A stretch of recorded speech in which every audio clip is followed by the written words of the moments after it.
여호와는 나의 목자시니 내게 부족함이 없으리로다. 우선 이 여호와라는 말, 하나님의 이름이지요.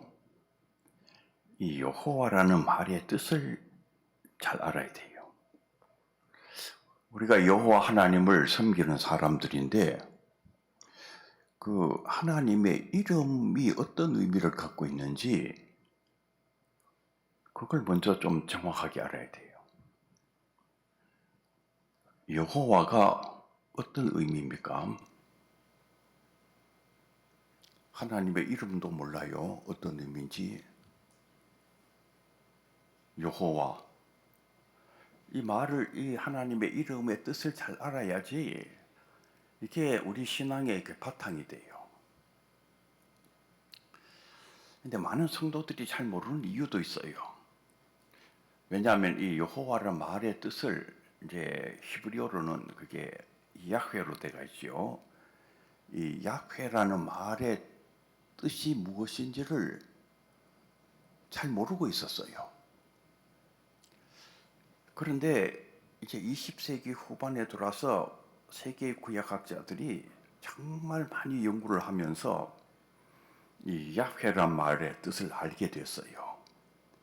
이 야훼라는 말, 이 여호와라는 말의 뜻이 뭐냐 하면은 우선 영어로 먼저 말씀드리면은 cause to be입니다. cause to be인데 우리말로 번역하면은 직역하면은 존재하는 것의 근원, 이런 뜻이에요. 조금 더 설명하면 뭐냐면은 이 세상의 모든 존재하는 것들을 존재케 하신 분, 그런 뜻이에요. 그러니까 세상에 존재하는 모든 것을 존재하도록 만드신 분, 그런 의미가 야훼라는 뜻이에요. 여호와가 바로 그런 뜻이에요. 여기 장수교회가 있잖아요. 이 장수교회를 존재하도록 만드신 분이 누구냐면은 여호와. 여호와께서 존재하도록 하셨다. 여러분의 가정 누가 존재하게 했느냐? 여호와께서 하셨다 그 말이에요. 이 세상의 모든 존재하는 것들의 그 존재론적인 근원이 여호와라, 그런 의미예요. 여러분의 삶에 기쁨이 있습니까? 그 기쁨이 있도록 만드신 분, 그분이 여호와예요. 그러니까 여호와와 함께 있어야지 기쁨이 생기는 거예요. 그 기쁨의 근원이 여호와. 내 삶의 행복의 근원이 여호와. 이 세상의 모든 아름다움의 근원이 여호와라, 그 말이에요. 모든 존재하는 것에 존재론적인 근원, 존재케 하신 분이라, 그런 뜻입니다. 이 우주가 존재하잖아요.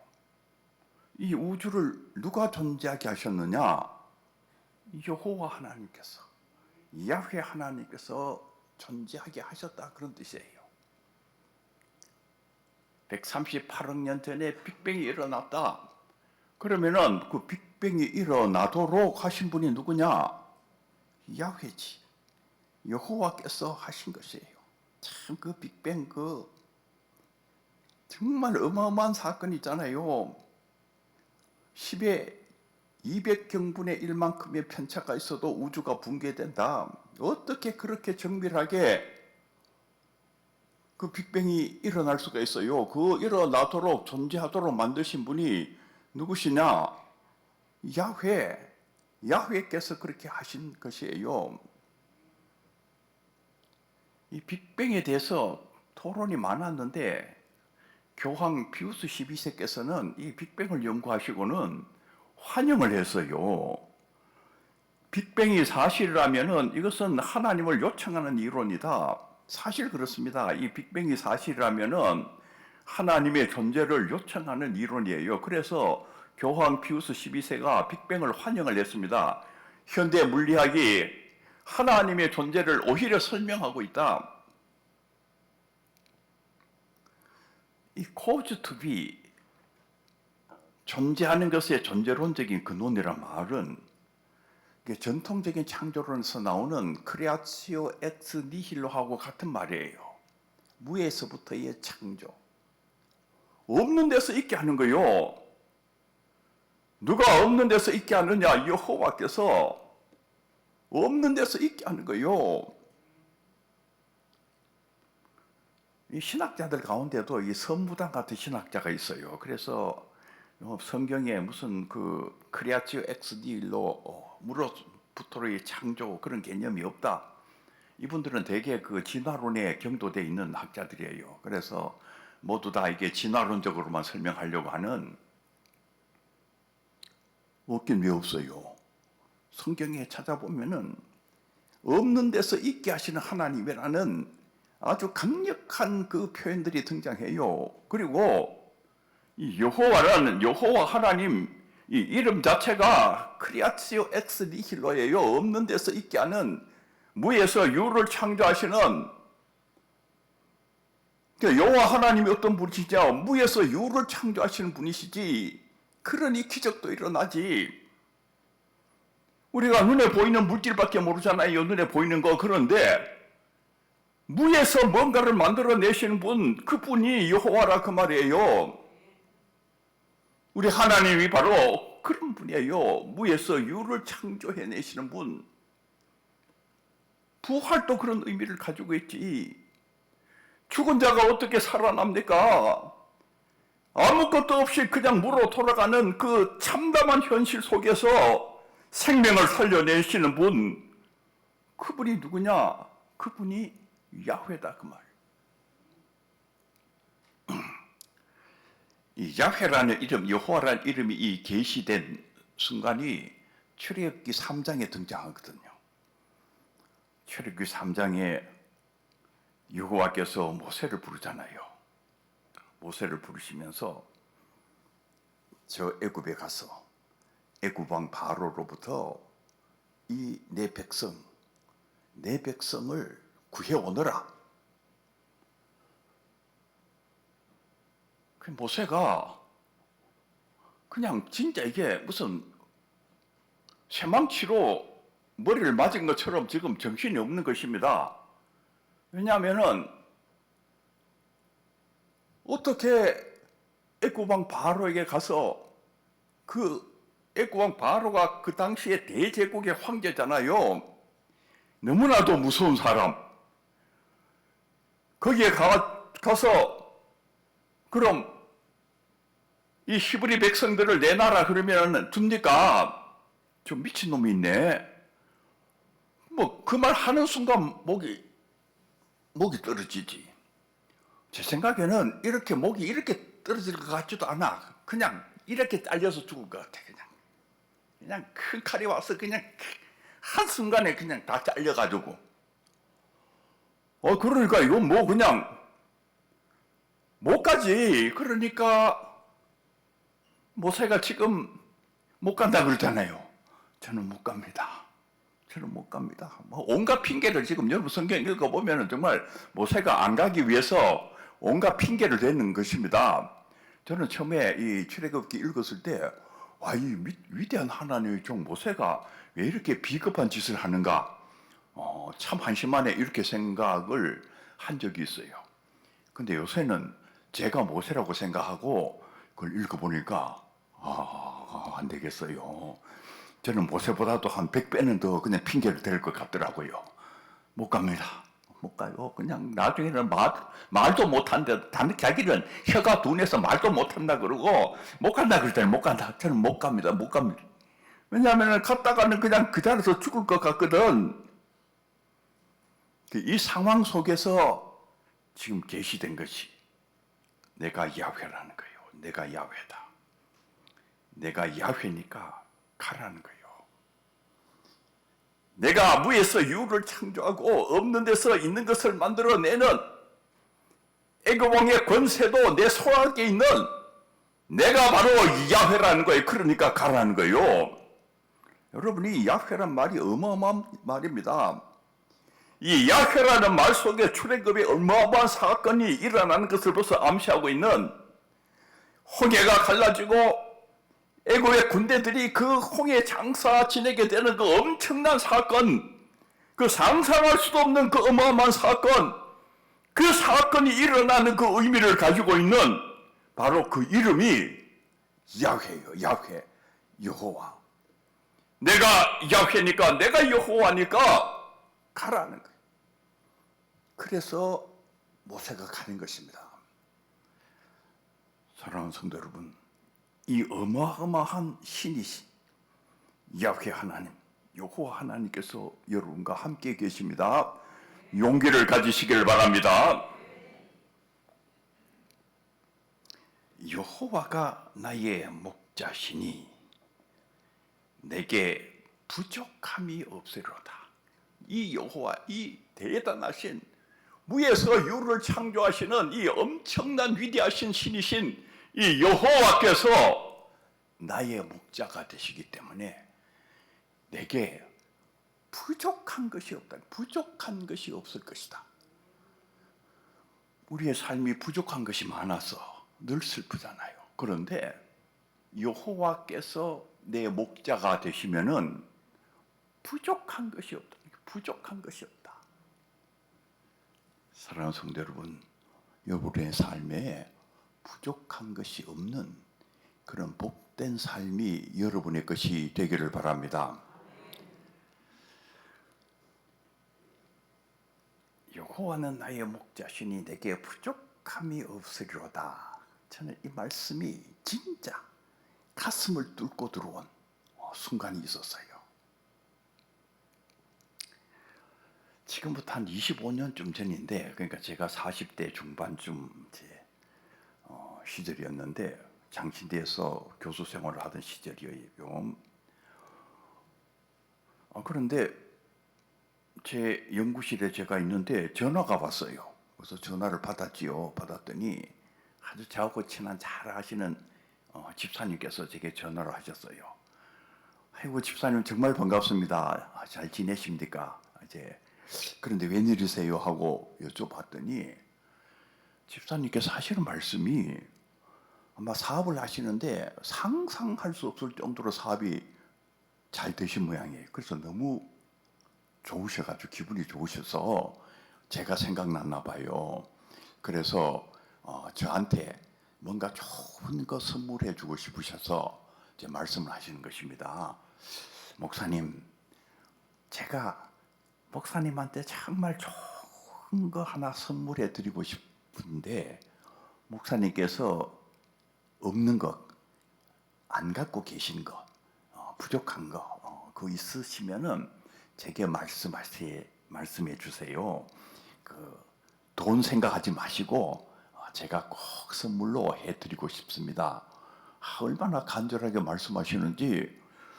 그래서 갑자기 생각은 안 나고, 예, 그러면은 집사님 제가 좀 생각을 했다가 말씀을 드리겠습니다 하고 이제 전화를 끊었어요. 집사님께서 꼭 말씀해 주세요 그러시더라고요. 끊고 난 뒤에 제가 생각을 해봤어요. 내한테 없는 게 뭐가 있나 생각해 보니까 없는 게 없어요. 다 있는 거요. 자동차도 있고 컴퓨터도 있고 장갑도 있고 외투도 있고 구두도 있고, 내게 없는 게 뭐가 있나 하고 생각해 보니까 없는 게 없어요. 다 있는 거요. 그 순간에 제가 깜짝 놀랐습니다. 옛날에 나는 있는 것이 없었는데, 정말 나는 있는 것이라고 없었는데, 장갑도 없고 외투도 없고 겨울철에 외투도 못 입고 장갑도 없이 추위를 떨면서 그렇게 살았는데, 저는 고등학교 시절에 이미 고학생이었어요. 제 친구 가운데 아주 친한 좋은 친구가 있었는데, 그 친구는 참 호르몬이 밑에서 참 어렵게 공부를 하는 친구였습니다. 근데 저는 그 친구가 늘 부러웠어요. 왜 부러웠는가 하면은 그래도 그 친구는 저녁에 집에 가서 잠잘 집이 있는데 아침이 되면은 그래도 엄마가 밥이라도 해주시잖아요. 근데 저는 저녁이 되면은 잠잘 집이 없어요. 이 잠잘 집이 없는 게 얼마나 힘든지 몰라요. 그 노숙자들의 그 아픔, 그걸 아주 뼈저리게 느낀. 이 한 끼 밥 먹는 게 그렇게 힘들더라고요. 꼭 뭔가를 그 밥 한 끼에 해당되는 노동을 해야지 겨우 그 한 끼를 먹을 수 있는, 그게 제 고등학교 시절의 삶이었습니다. 참 힘들게 고등학교를 졸업을 했는데, 그 당시에 우리 집은 어디에 있었는가 하면은 지금은 강원도 태백시인데, 태백시는 그 좀 발전해서 태백시가 됐고, 그 당시에는 강원도 삼척군 장성읍 황지리라 그랬어요. 그 황지라는 곳이 있었어요. 그냥 그 석탄가루 흩날리는 그 인생 막장들이 사는, 정말 팔도에서 다 망해서 더 이상 살 수 없는 사람들이 굴러와서 마지막 그 인생 막장, 그 탄광, 그 갱도 깊은 곳에 들어가서 살아가는 그곳에 우리 집이 있었어요. 우리 집도 다 망해서 지금, 그러니까 굴러 거기까지 간 거지요.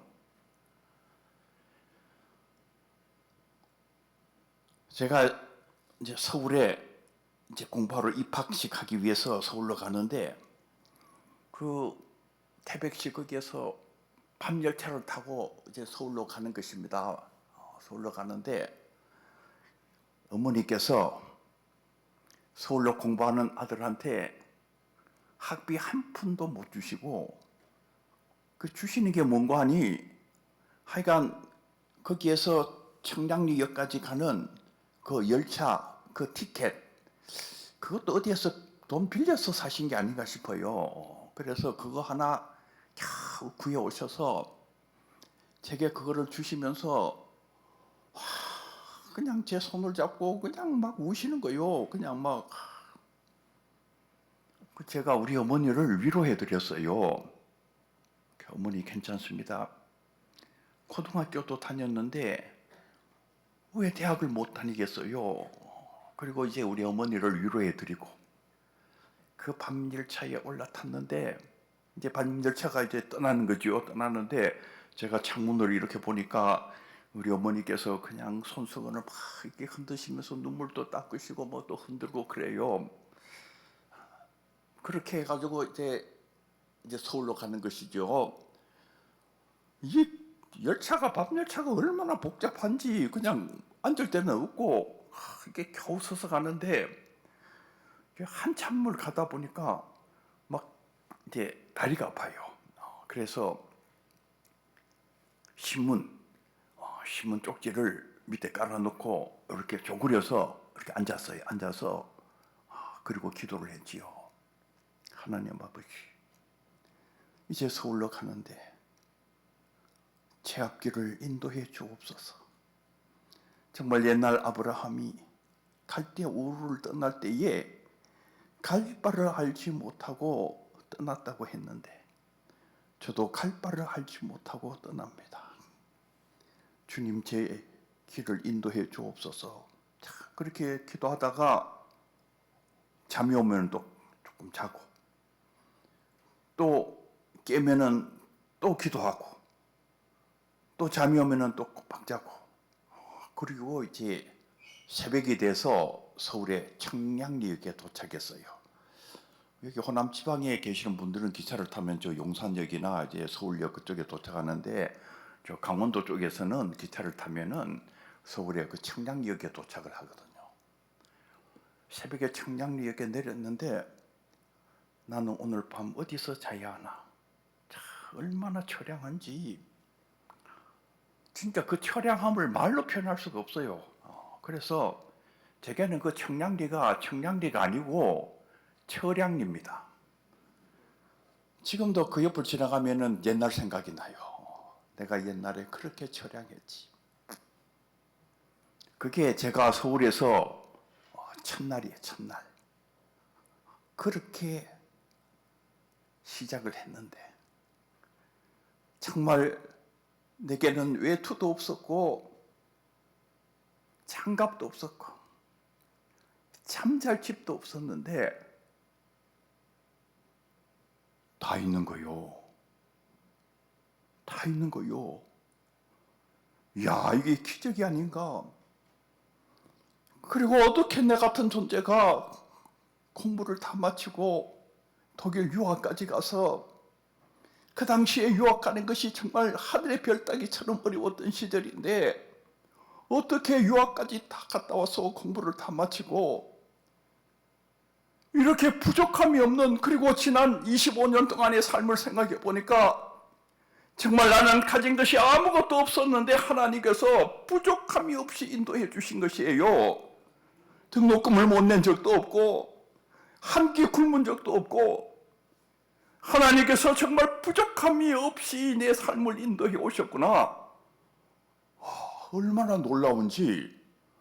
제가 그래서 그 순간 그냥 거기에서 연구실에서 그냥 꿇어 엎드렸어요. 그리고 주님께 감사의 기도를 드렸어요. 하나님, 정말 저는 아무것도 없었는데 주님께서 부족함이 없이 제 삶을 인도해 주셨습니다. 사랑하는 성도 여러분, 이 시편 23편 1편의 말씀이 이게 진리입니다. 이게 진리예요. 여호와는 나의 목자신, 부족함이 없으리로다. 우리가 주님과 함께 살게 되면은 부족함이 없어요. 늘 감사로 가득 찬다, 그 말씀이에요.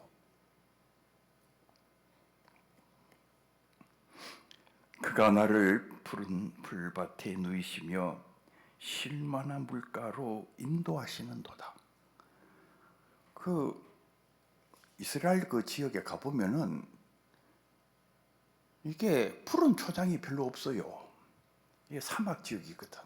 건조한 땅이고. 그리고 쉴만한 물가가 어디 있어요? 이거 확률적으로 별로 없는. 그 요즘 이 분들은 확률을 계산을 잘하잖아요. 그래서 어떤 문제가 있으면 벌써 확률적으로 계산을 다 해요. 그래서 이게 확률이 15%밖에 안 나온다 그러면 벌써 절망을 하는 것이지, 머리 좋은 분들로 갈수록 이 계산이 빨라요. 그래서 딱 계산을 해보고 확률이 별로 없으면은 이제 그날부터 절망감, 우울증 속에 들어가서 이제 스스로 이제 고통 속에 빠지는데, 이 유대 땅이 이스라엘 땅에 푸른 초장 쉴만한 물가가 별로 없습니다. 그런데 여호와께서 나의 목자가 되시면은 그 푸른 초장으로 우리를 인도해 가신다는 그 말이에요. 쉴만한 물가로 우리를 인도해 가신다. 내 삶이 어렵고 내 삶에 주어진 조건들이 나쁘다 할지라도 여호와 하나님께서 푸른 초장으로 쉴만한 물가로 우리를 인도해 가신다.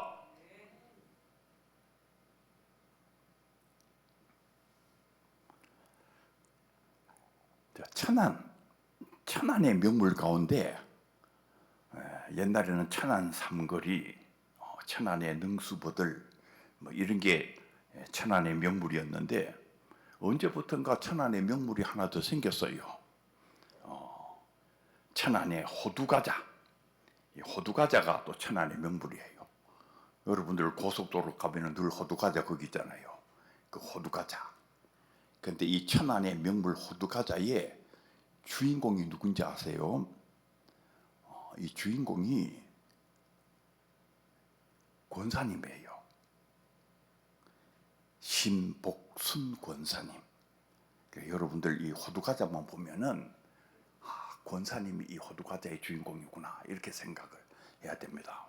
천안의 명물 호두과자. 이 신복순 권사님은 이 천안의 명물 호두과자 때문에 나중에 그 천안의 모대학으로부터 명예박사까지 받으셨어요. 그러니까 뭐 이건 천안을 영광스럽게 한 그러니까 뭐 천안을 영광스럽게 했지요. 천안의 명물을 하나 만들어냈으니까 이게 천안을 영광스럽게 한 그 공로가 인정이 되어서 그 천안의 모대학으로부터 명예박사까지 받으신 분이 신복순 권사님, 천안 성심교회 권사님이셨는데 지금은 세상을 떠나셨어요. 근데 이 천안의 명물 이 호두과자가 진짜 맛있는데 우리가 그 보통 먹는 거는 그 다 가짜예요. 그러니까 다른 집에서 만든 거고 진짜 아직도 이 집이 있어요. 이 본점, 이 천안의 명물, 이 신복순 이 권사님 그 집에서 만든 그 호두과자 제가 먹어봤거든요. 진짜 맛있어요. 야, 정말 이렇게 맛있구나. 천안의 명물 정말 호두과자구나. 근데 이 진짜하고 그다음에 흉내낸거하고 어떻게 구별하느냐? 아주 구별하는 방법이 있어요. 여러분들 이 신복순 권사님의 그 본점에서 만든 호두과자 잡숴 보셨어요? 안 잡숴 보신 모양인데 다 그러니까 가짜만 잡수신 거지.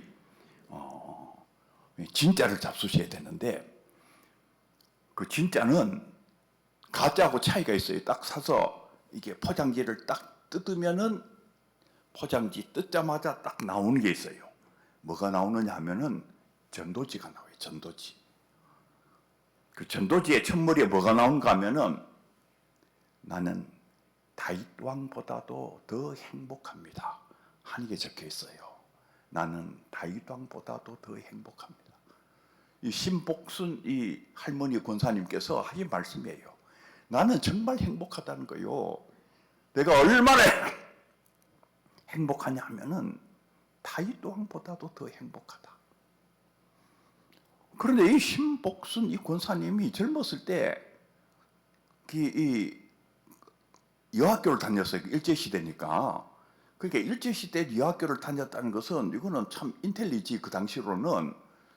그래서 아주 뭐 경성제대를 졸업하신 분이나 뭐 이런 분들하고 이제 결혼을 해야 되는데 그래서 이제 화려하게 나가야 되는데 여학교를 다니신 이 신복순 이 권사님께서 그러니까 엄마가 좀 문제가 있어요. 이 엄마가 그러니까 미신 이 샤머니즘 이런 거를 너무 믿고 계셔서 그러니까 자기 딸 이제 결혼을 앞두고 무당님한테 가서 이제 물어본 거예요.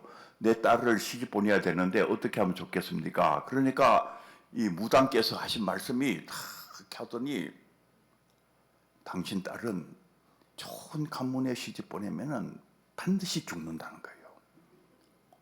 그러니까 제일 허름한 가문을 찾아서 보내야지 그래야지 당신 딸이 살 수가 있다. 이 무당님께서 이렇게 말씀을 하셨어요. 이 엄마가 그 말을 그대로 믿고 무당님 말씀을 믿고 그대로 실천을 하신 것입니다. 요즘 성도들은 목사님 말씀도 잘 안 믿잖아요. 그래서 실천을 안 하는데 하여간 이 신복순 이 권사님의 어머니께서는 무당님 말씀을 그대로 믿고 그러니까 좋은 가문에서 그 청혼 온 건 다 그냥 안 한다 그러고 어디 하여간 문제 있는 집을 찾아서 거기에 있는 청년 하나하고 그냥 결혼을 시킨 거예요. 그래서 이게 그냥 출발부터 그냥 다 삐그러져 버렸어. 그래서 그 집에 이 신복순 권사님께서 이제 시집을 이제 가셨 거죠. 이제 초등학교도 졸업을 안 하셨어. 이 남편이 초등학교도 졸업을 안 하셨는데 그뿐만 아니라 시집 가서 딱 보니까 이틀도 안 돼서 여자를 하나 데리고 오더라는 거예요. 이미 여자가 하나 있어. 그러니까 이 시집가자마자 그냥 동생이 하나 생긴 거지 여자가 하나 있는 거예요. 그러니 이게 인생이 시작하자마자 이게 다 삐뚤어진 거예요. 그런데도 이 신복순 이 권사님께서 그 여자, 그 남편이 데리고 들어온 여자를 진짜 동생처럼 이뻐해 줬대요. 야, 근데 이 훌륭한 분이라 여러분들 이뻐해 주실 수 있는 분 한번 손 들어봐요. 진짜 이뻐해 줬대요. 그리고 그 저 문제아 남편을 그렇게 잘 또 받들어 드렸대요. 받들어 드렸는데 이 문제아 남편께서 뭘로 살아가신가 하면은 빵 굽는 걸로 살아가는 거예요. 이게 직업이 빵 굽는 거였어요. 그렇게 살아가는데 어느 날 이 신복순 이 권사님께서 자기 남편이 빵을 굽는데 뭔가 지금 그 아이디어를 좀 냈대. 좀 이렇게 빵의 그 질을 좀 높일 수 있는 그런 방법이 없을까 해가지고 이 신복순 권사님은 그래 공부를 좀 하셨으니까 그래서 이렇게 저렇게 연구해가지고 자기 남편에게 이렇게 해가지고 한번 빵을 구워 보세요. 그래서 구워봤는데 이렇게 보고 구워봤는데 엄청나게 맛있는 빵이 나온 거예요. 그 순간이 지금 천안의 명물 호두과자가 탄생하는 순간이에요. 그렇게 해서 이 천안의 명물 호두과자가 탄생을 한 것입니다. 그래서 이 호두과자가 많이 팔리기 시작한 것이지요. 근데 이 신복순 권사님은 어릴 때 이게 아마 주일학교를 다녔나 봐요. 그래서 이게 가슴 속에 신앙이 있었는데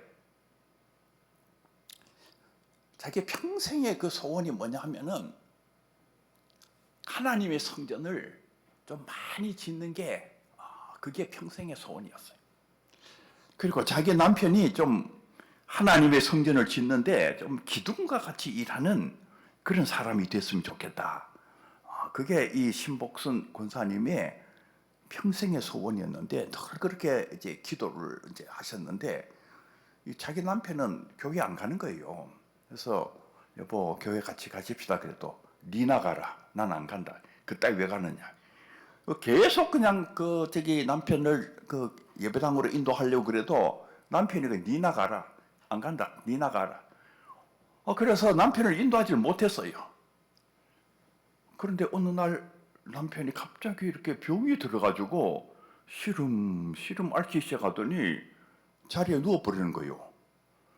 그러더니 나중에는 걷지도 제대로 못하고 겨우 휠체어를 의지해가지고 겨우 걷는 이런 상황이 됐어요. 그때 이제 이 신복순 권사님께서 남편에게 얘기를 한 것입니다. 여보, 우리 저기 기도원에 가서 같이 기도하십시다. 그 전까지는 남편이 부인 말 듣지도 않았는데 자기 삶이 그렇게 되니까 이제 부인 말을 듣고 김천에 있는 기도원에 갔어요. 그래서 이제 두 사람이 거기에서 하나님의 말씀도 듣고 이제 기도를 시작했는데 얼마 지나서 남편의 상황이 조금씩 좋아지는 거예요. 이상하게. 이게 정말 기적 같은 일들이 자꾸 일어나는 것입니다. 그러더니 남편이 휠체어를 의지해서 걸었는데 휠체어 없이 조금씩 걷기 시작하더니 나중에는 그냥 그 김천에 그 산 있는데 산 꼭대기까지 올라갔다가 내려오고 이야 이게 정말 기적 같은 일이 일어난 것입니다. 그러면서 이 남편도 신앙을 갖게 됐어요. 그 신복순 권사님이 다니시는 그 성심교회가 이제 건축을 하게 됐는데 어느 날 그 건축 현장에 가보니까 자기 남편이 거기에서 열심히 그걸 일하고 있는 거예요. 너무 놀랐어요. 내가 남편이 교회의 기둥 같은 일꾼이 되고 하나님의 성전을 짓는데 기둥과 같이 일하는 사람이 됐으면 좋겠다. 그렇게 내가 긴 세월 동안 기도했는데 자기 눈으로 그냥 또 보이는 거예요. 자기 남편이 거기에서 그렇게 열심히 일하는 것이. 그리고 이 신복순 권사님은 누구 돈 협력 받지 아니하고 당신 힘으로만 지은 교회가 7개예요. 7개를 지어서 하나님께 바친 거예요. 교회를 하나 지어서 하나님께 바칠 때도 감사한 거요. 옛날 다윗은 성전을 짓고 싶어도 성전을 못 지었는데 나 같은 여자가 하나님의 성전을 지어서 하나님께 바칠 수 있게 되다니, 성전 하나 하나님께 바칠 때 그렇게 감격하고, 두 번째 또 지어서 하나님께 드리면서 또 감격하고, 그렇게 하나님의 성전을 7개를 지으시고 세상을 떠났어요.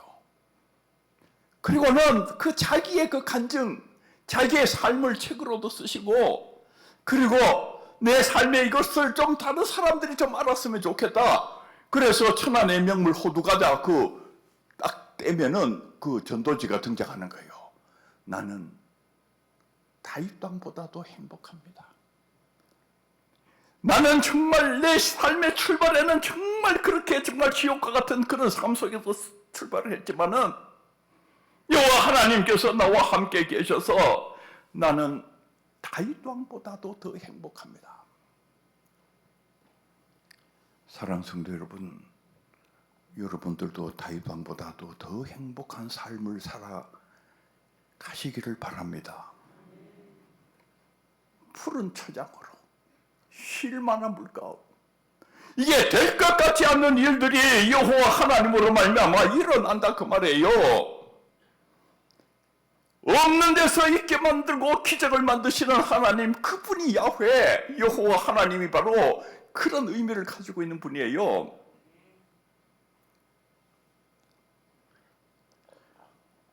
토마스 모나간이라는 분이 계셨는데, 이분은 미국 사람이에요. 1941년 성탄절 전야 크리스마스 이브에 아버지가 돌아가셔버렸어요. 그리고 어머니는 경제적인 그 곤란 때문에 이 토마스를 성 요셉 고아원에 맡겨버리고 엄마도 떠나버렸어요. 우리 사회에서 뭐 금수저, 은수저, 흙수저 뭐 이런 이야기가 많은데, 그러니까 이분은 정말 흙수저 중에 흙수저가 된 거지, 정말 어디 의지할 게 없는 그런 삶이 되어버렸어요. 그래서 성 요셉 고아원, 이제 고아원에서 살아가는 이제 그런 사람이 됐는데, 그런데 이 고아원에 그 수녀가 하나 있었는데, 베라타라는 수녀가 있었는데 이분이 좋은 수녀였어요. 그래서 토마스를 이제 잘 길렀는데 엄마처럼 길렀어요. 기르면서 토마스에게 교육을 하기를, 토마스야, 오늘에 대해서 감사하고 하나님을 믿고 기도해야 된다.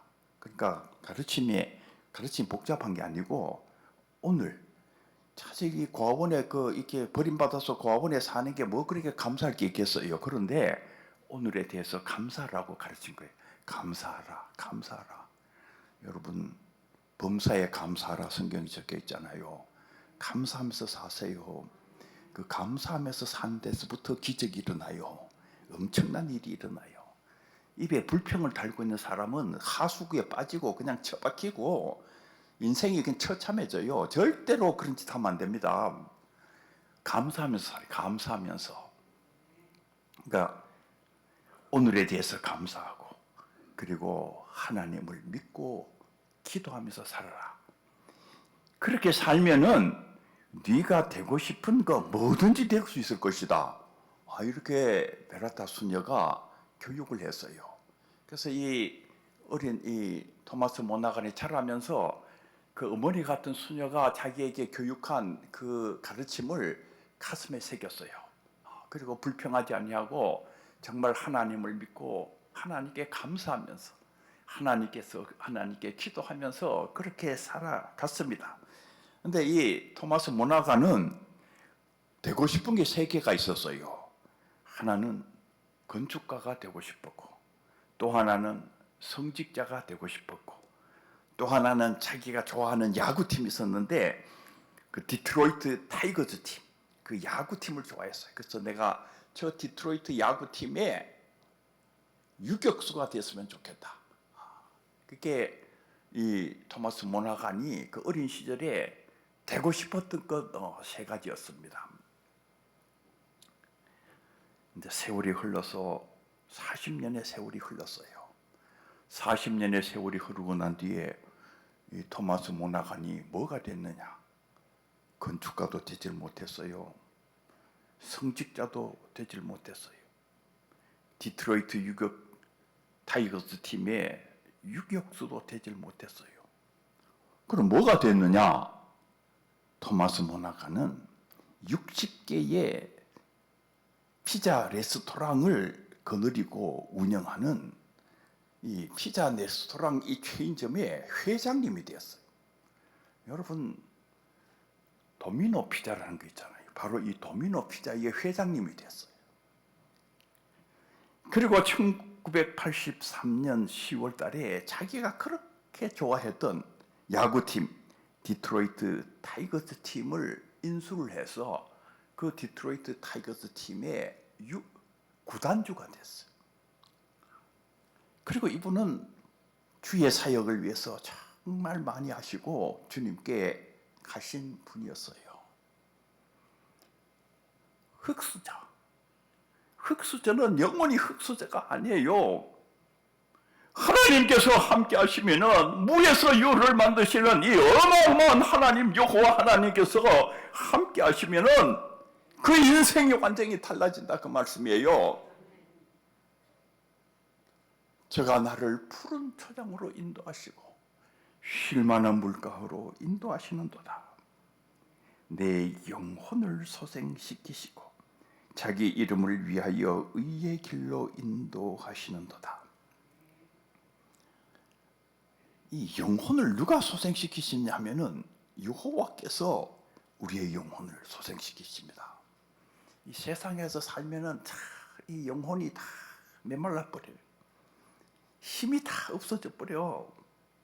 그냥 살아갈 용기조차 없을 정도로 그냥 땅에 떨어져요. 왜냐하면 이 세상이 마귀가 지배하는 세상이어서 거기에 살다 보면은 그냥 영혼이 찢어지고 갈기 그냥 그리고 힘이 빠지고 지치고 쓰러지는 거요. 근데 누가 우리의 영혼을 소생시키시냐면은 여호와 하나님. 여호와 하나님께서 우리의 영혼을 소생시키십니다.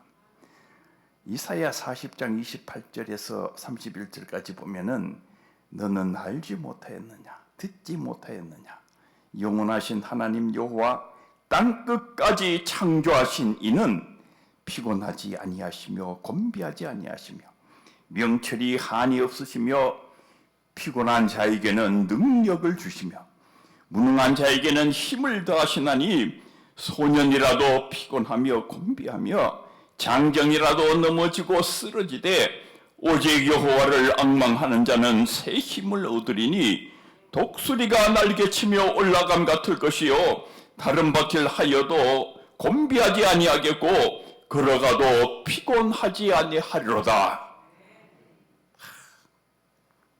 독수리가 날개를 치며 올라가는 것처럼 그 얼마나 싱싱하고 장엄합니까? 저도 지난날 살아보면서 정말 고학생 시절에 힘이 들었는데 내가 어떻게 이렇게 살아갈 수가 있었을까? 여호와 하나님께서 함께 하심으로 말미암아 내가 용기를 얻고 힘을 얻어서 이렇게 살아난 것이 아니냐? 누가 우리의 영혼을 소생시키시느냐? 여호와께서 소생시키시는 거예요. 여러분 주일날 하나님의 전에 와서 하나님의 말씀을 들어야 돼.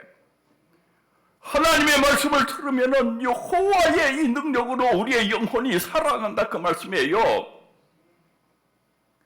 목사님들은 성도들을 영혼을 소생시켜야 되는, 어떤 목사님들은 그 성도들을 더 힘들게 만드는 그런 분들이 있어요. 이분들은 조금 이제 반성하실 필요가 있어요.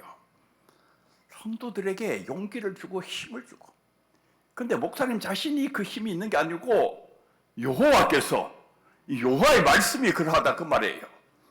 이 말씀을 들으면서 목사님도 힘을 내시고 모든 성도들도 힘을 내고, 그래서 교회 전체가 힘이 나야 되는 것입니다. 그렇게 되기를 바랍니다. 내 영혼을 소생시키시고 자기 이름을 위하여 의의 길로 인도하시는도다. 이 말씀도 잘 이해를 해야 되는, 자기 이름을 위하여 의의 길로 인도하시는도다. 사실 저는 이 의의 길 이렇게 번역한 것이 조금은 잘못됐다 이렇게 생각해요. 왜냐하면은 그 의의 길로 이렇게 번역하면은 좀 도덕적인 윤리적인 의미가 등장해요.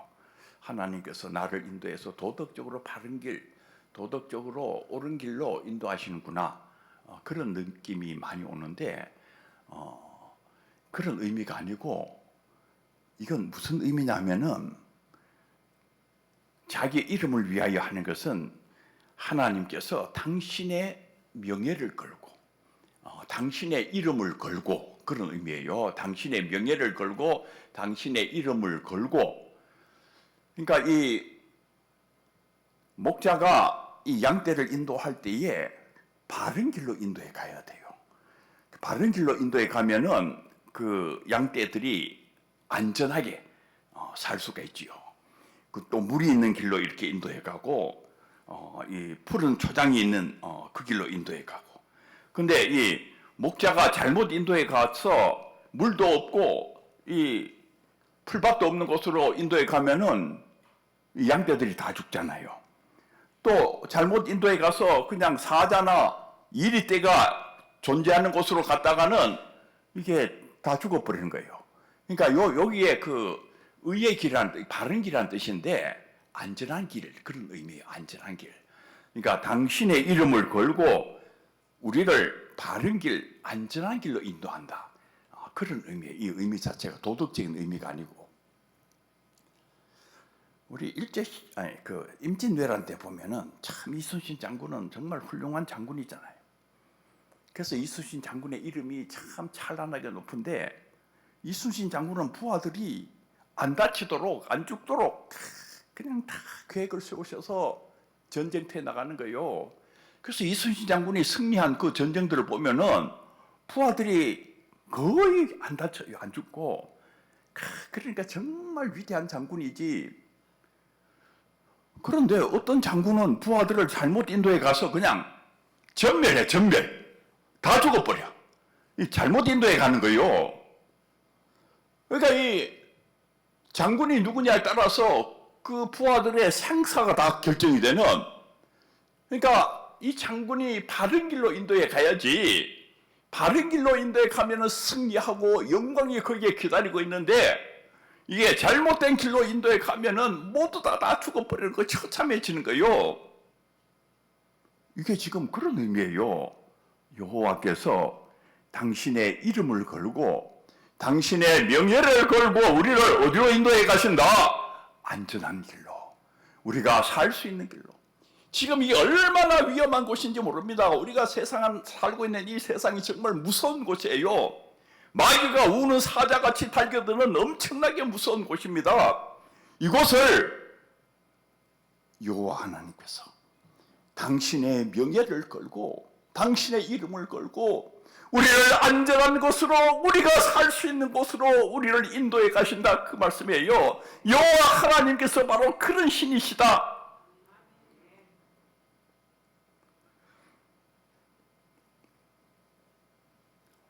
내가 사망의 음침한 골짜기로 다닐지라도 해를 두려워하지 않을 것은 주께서 나와 함께 계심이라.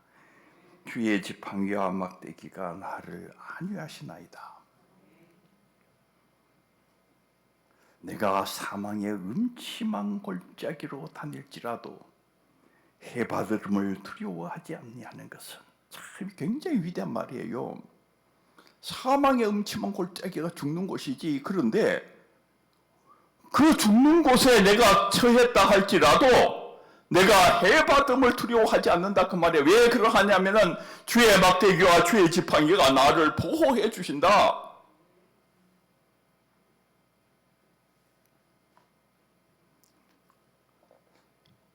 제가 또 한 번은 어떤 집사님께서 목사님 드릴 말씀이 있는데 만났으면 좋겠다고 그래요. 그래서 무슨 일일까, 무슨 중요한 일이 있을까 하고 이제 만났지요.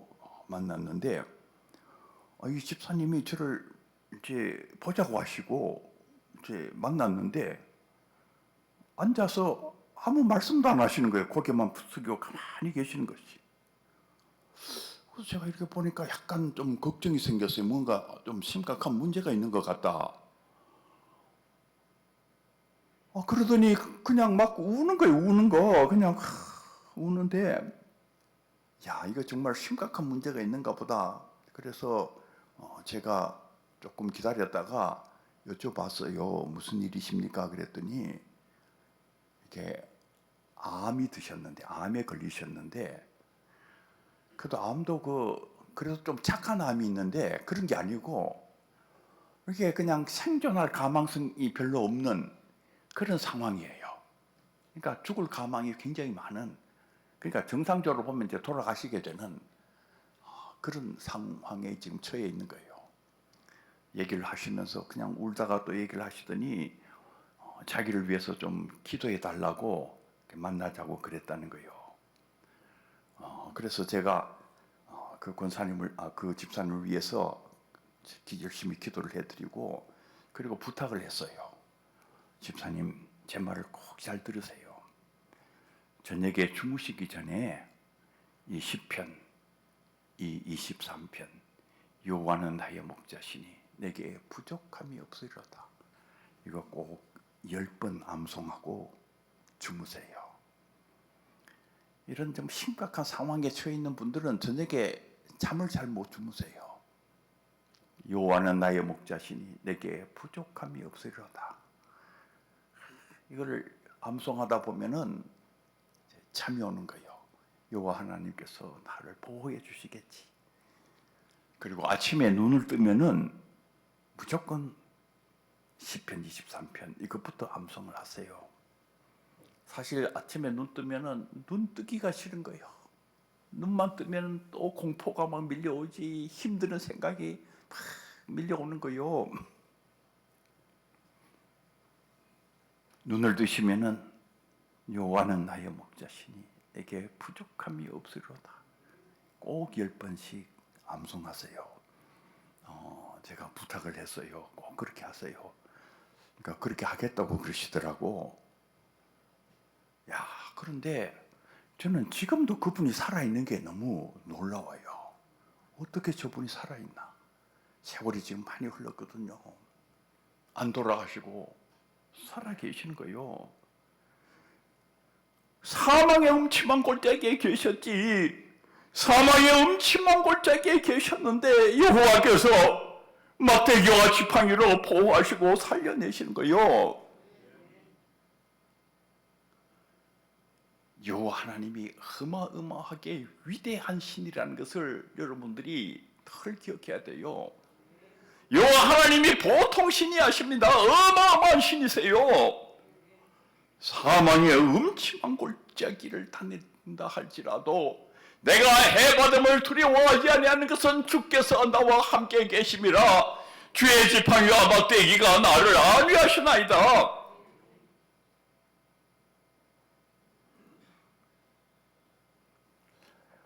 구약의 에스더서를 보면은 참 그 에스더가 이제 아하스웨로 왕의 그 왕후가 됐는데, 그다음에 그때 그 바사 제국은 어마어마하게 대제국이에요. 대제국의 이제 황제의 부인이 된 거죠. 황후가 됐는데, 근데 이 에스더 전에 황후 하나가 폐위가 돼버렸어요. 그러니까 황제의 말을 거역했다가 이제 폐위가 됐는데, 그런데 이 그 하만이라는 그 국무총리 직계에 있는 높은 그 관리가 이 모르드게를 이제 그 미워해가지고 모르드게를 죽일 계획을 세웠잖아요. 그리고 유대인들을 다 죽이는, 이게 그냥 그래서 모르드게와 유대인들이 전부 다 죽게 되는 이런 아주 그냥 그 계획이 지금 이제 심각하게 만들어졌는데,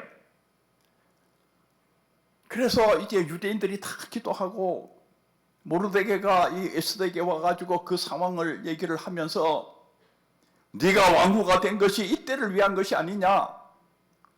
그래서 에스더도 그 말을 옳게 여기고 자기도 금식 기도하고, 그리고 이 아하수에로 왕에게 가야 되는데 이렇게 왕이 부르지 않는 데 가면 안 되는 거예요. 그럼 지난번 왕후처럼 또 폐위가 될 수 있는, 왕이 부르지 않는데 나갈 수가 없어. 근데 지금 이 에스더는 아하수에로 왕을 만나야 돼. 그래야지 자기 백성들을 살릴 수가 있는 거요. 금식 기도를 하고 아하수에로 왕에게 나가잖아요. 나가는데 왕이 부르지도 않았는데 등장했을 때 살 수 있는 길이 딱 하나 있는 거예요. 왕이 자기가 가지고 있는 호를 이렇게 내미는 그 순간만이 사는 거예요. 안 그러면 죽는 거예요. 왕이 막 그 진노를 하는 거예요. 내가 부르지도 않았는데 저것이 나타나다니 어디 황제의 명령을 이렇게 가볍게 이길 수가 있느냐. 그래서 죽으면 죽으리라. 죽으면 죽으리란 말이 거기서 나와요. 내가 죽으면 죽으리라 이렇게 생각하고 에스더가 그 왕에게 나가잖아요. 근데 성경을 보면은 그 에스더가 자기에서 등장을 했는데 아하스에로가 그 에스더를 보는 거예요. 보는데 너무나도 아름답고 곱고 이쁘게 보이는 거예요. 이게 밉게 보이면 이게 끝나는 거지. 그런데 그렇게 아름답게 보이는 거예요. 그 눈이 아주 뒤집힌지 몰라. 그냥. 그래서 그냥 이 왕이 자기가 가지고 있는 호를 드러내고 이제 무슨 일이요 하고 이제 에스더 왕후를 이제 불러들이자. 이 순간이 이제 역사가 바뀌는 순간, 소위 이 유대인들이 절기로 지키는 부림절의 기적이 일어나는. 그 하만은 모르드게의 목을 쳐서 자기 집에 그 짱대에다가 그 모르드게의 목을 걸어 놓겠다 이렇게 생각하고 자기 짱대를 만들어 놨는데 결국 어떻게 됩니까? 지목이 떨어져 가지고 이게 그냥 국무총리되는 그 임금 다음으로 그 높은 위치에 그 권력을 가지고 있는 자가 목이 떨어져서 오히려 거기 걸리는 이게 그 어마어마한 그 부림절의 기적이에요. 시편 23편 5절을 보면은 주께서 내 원수의 목전에서 내게 상을 차려주시고 기름을 내 머리에 부으셨으니 내 잔이 넘치나이다. 이 원수의 목전에서 내가 영광스럽게 되고 그 원수의 목이 잘려서 저기에 붙었다 그 말이에요. 내 잔이 넘치나이다. 내 잔이 넘치나이다. 신복순 권사님도 내 잔이 넘치나이다. 나는 다윗왕보다도 더 행복합니다. 내 잔이 넘치나이다.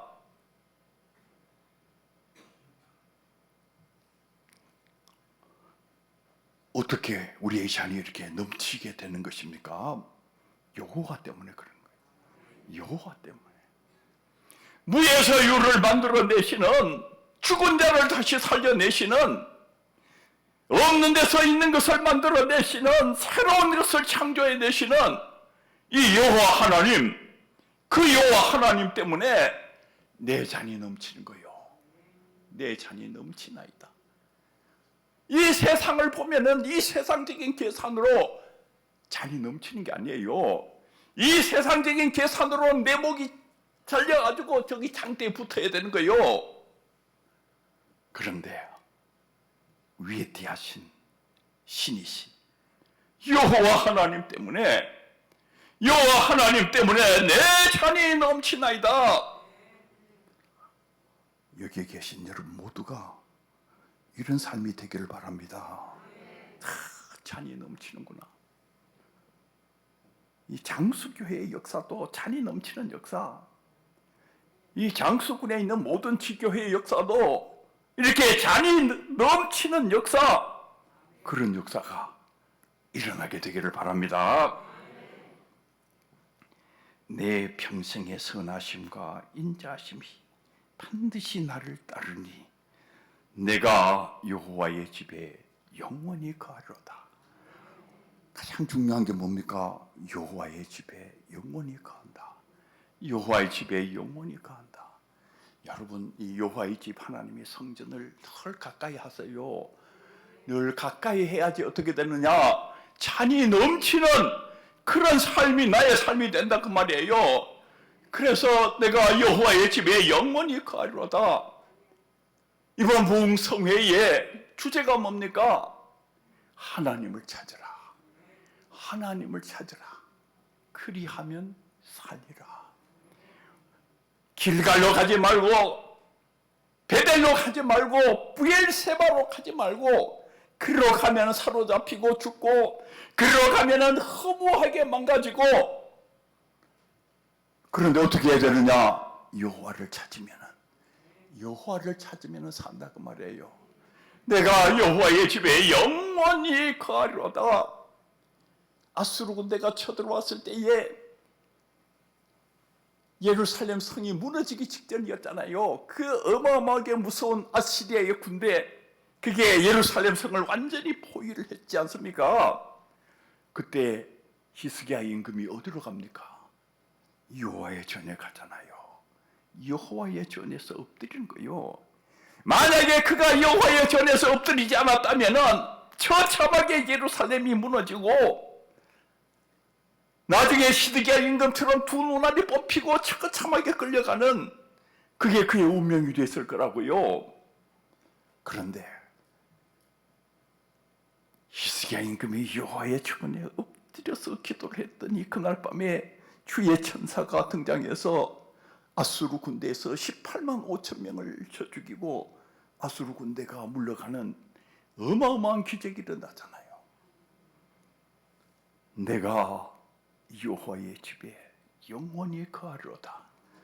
사랑하는 성도 여러분, 여호와의 성전을 사랑하고 기도하기를 힘쓰고 주님과 함께 사셔서 승리하시고 영광의 삶을 살아가는 귀한 주님의 일꾼들이 다 되시기를 바랍니다.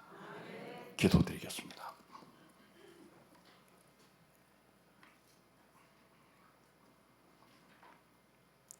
하나님 아버지, 우리의 영의 눈을 열어주셔서 이 세상을 창조하시고 무에서 유를 만드시고 기적을 일으키시고 새로운 생명과 기쁨의 세계를 만드시는 우리 주님을 똑똑히 볼 수 있도록 은혜 베풀어 주시옵소서. 부족함이 없는 삶을 경험하게 하시고 내 잔이 넘치나이다 이렇게 감격해 하면서 얘기할 수 있는 그 삶이 우리의 삶이 될 수 있도록 우리의 일생을 붙들어 주시옵소서. 하나님 아버지, 주의 전을 사모하게 하시고 주의 전에서 기도하게 하시고 교회를 사랑하며 교회를 위해서 많은 것을 헌신하는 저희들이 되게 하시고 이 교회를 중심으로 해서 장수군 전체가 살아나고 기쁨을 얻는 놀라운 역사가 있게 하여 주시옵소서. 우리 구주 예수 그리스도의 이름으로 기도하옵나이다.